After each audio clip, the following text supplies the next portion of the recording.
গত বছর প্রিয় মালতী সিনেমার মধ্য দিয়ে বড় পর্দায় অভিষেক ঘটে ছোট পর্দার জনপ্রিয় অভিনেত্রী মেহজাবিন চৌধুরীর। এ সিনেমার জন্য প্রশংসিত হন তিনি, কিন্তু সিনেমাটি ব্যবসায়িকভাবে মুখ থুবড়ে পড়ে। এরপর 7 মাস পেরিয়ে গেলেও মেহজাবিনের আর নতুন কোনো কাজের খবর পাওয়া যায়নি। এই সময়টা তিনি দেশ বিদেশে ঘুরে বেড়াচ্ছেন।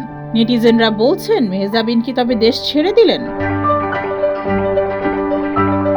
মাঝে বেশ অনেকদিন ইউরোপে ছিলেন মেহজাবিন, এরপর পাড়ি জমান কানাডায়। সেখান থেকে সামাজিক যোগাযোগ মাধ্যমে সেই সফরের বেশ কিছু ছবি শেয়ারও করেন। কানাডার বিখ্যাত ল্যাভেন্ডার খামারের একটি ভিডিওতে দেখা গেছে মেহজাবিনকে সেই ফুলের বাগান থেকে নানা রকম পোজে ছবি তোলেন।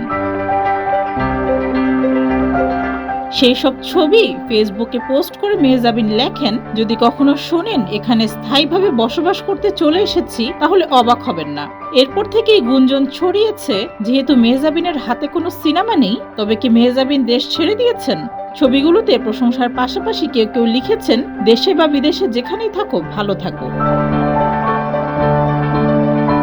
এদিকে মুক্তির অপেক্ষায় রয়েছে মেহজাবিনের সাবা সিনেমা। বিদেশের বিভিন্ন উৎসবে প্রদর্শিত হলেও দেশে মুক্তি পায়নি এখনো সিনেমাটি।